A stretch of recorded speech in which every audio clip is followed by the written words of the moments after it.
Kag para sa ato nagapanguna nga balita sa mga Lunes, dako nga sunog mga kapuso nagtublag sa mga pumuluyo sang Barangay Salvacion habog-habog. Sa molo sang tinaligdan nga Sabado, 3 ka mga miyembro sang isa ka pamilya patay matapos matrap sa ilabalay.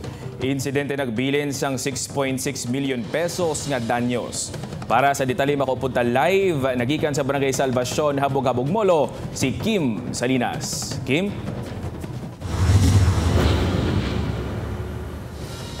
John, mga kapuso, daw inigid Mary ang Christmas ang pila ka mga pamilya diri sa Barangay Salvacion habog-habog molo matapos nga wala na sila sang naabtan nga balay tapos sila magpauli sa unang adlaw sang Misa de Gallo sang Sabado.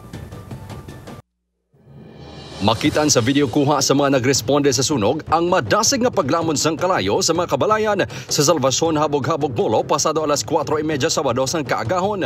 Sa datos sang Iloilo City Social Welfare Development Office, 67 ang totally gutted kag may 4 nga partially damaged.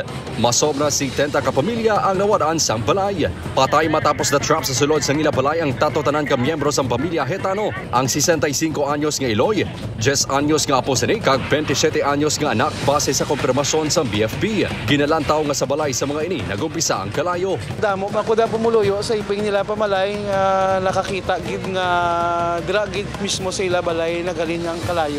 Suno sa mga nasunugan, mabaskog ang hangin rason nga madasig nga naglapta ang kalayo sa kaiping nga pamalay. Bulig ako pa siya anay, guwa sulod, gaso lang pagbalik ko liwan din ako kagwa. Kay sobrang naging kainit. Damo na balay nga naumid. Padayon pa nga ginapadalman sa BFP kung ano gid ang gintunaan sang kalayo. Subong man ang impormasyon niya isa sa mga miyembro sang pamilya Hetano ang nagsunog sa balay. Balor 6.6 million pesos ang danyos nga ginbilin sang insidente. Sa karon temporaryo nga nagatinir sa Baluarte Elementary School ang mga nasunugan.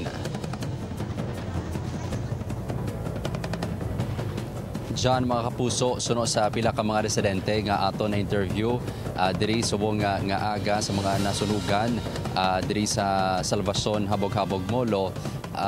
Nagahingyo, nagapanawagan gid sila sa bulig gikan sa mga mabulawanon nga tagipusoon. Amo man ang CSWDO kaangay na lamang sa mga basic needs sa pagkaon, tubig, used clothing kag pati man ang mga kinahanglanon sa ilaman mga kabataan, mga gatas kag bibiron no. Ini agod makabulig kag makahagan-hagan sang kalisod sang mga nasunugan naton nga biktima.